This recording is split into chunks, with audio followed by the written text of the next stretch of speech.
RMC, l'immanquable grande gueule, Didier Giraud. Mais sur le fond, il faut pas dire que c'est que l'agriculture, parce qu'il y a 50% de l'eau du barrage qui retourne à l'étiage et à la salubrité des villes. Voilà, c'est ça qu'il faut dire. C'est quand même la destruction d'une zone. C'est quand même une destruction d'une zone. Bon, moi je suis pas un spécialiste de l'écologie, mais la preuve c'est que même les gens qui sont contre le barrage n'emploient plus ces arguments. Ils sont plus que sur la mort du jeune. Et après, pour revenir sur la mort du jeune, parce que c'est là-dessus. Moi, je suis désolé, quand t'écoutes ces copains qui le décrivent, il était pas violent, il était pas bourré, il était pas shooté, mais alors qu'est-ce qu'il foutait là-bas au milieu? Il exprimait ses idées. Mais qu'est-ce qu'il foutait là-bas au milieu?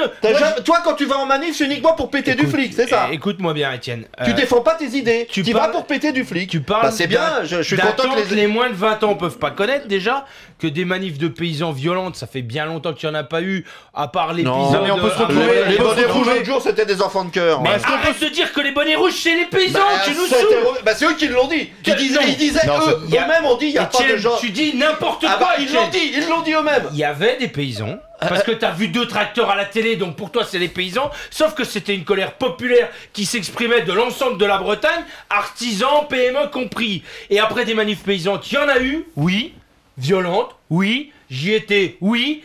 Est-ce qu'on peut se retrouver, Didier? Ça veut dire que quand on y va, on sait qu'on y va. Je pose simplement une question, ne crie pas Didier. T'es pas par hasard en face les CRS. Est-ce qu'on peut se retrouver aussi pris un peu en tenaille entre d'un côté, dans une manifestation, entre d'un côté ceux qui sont là vraiment pour casser et les forces de l'ordre? Je peux bien sûr, t'apporter ce qui s'est passé. Ça c'est possible. Et là, enfin aujourd'hui, moi j'attends les résultats de l'enquête parce que certes ça peut être une grenade qui a été tirée entre son dos et son sac à dos, mais ça peut aussi être comme l'a dit Pascal, ça peut aussi être un explosif qui était dans son dos. Si on apprend ça, des petits cocktails d'engrais et machin, on en a déjà fabriqué.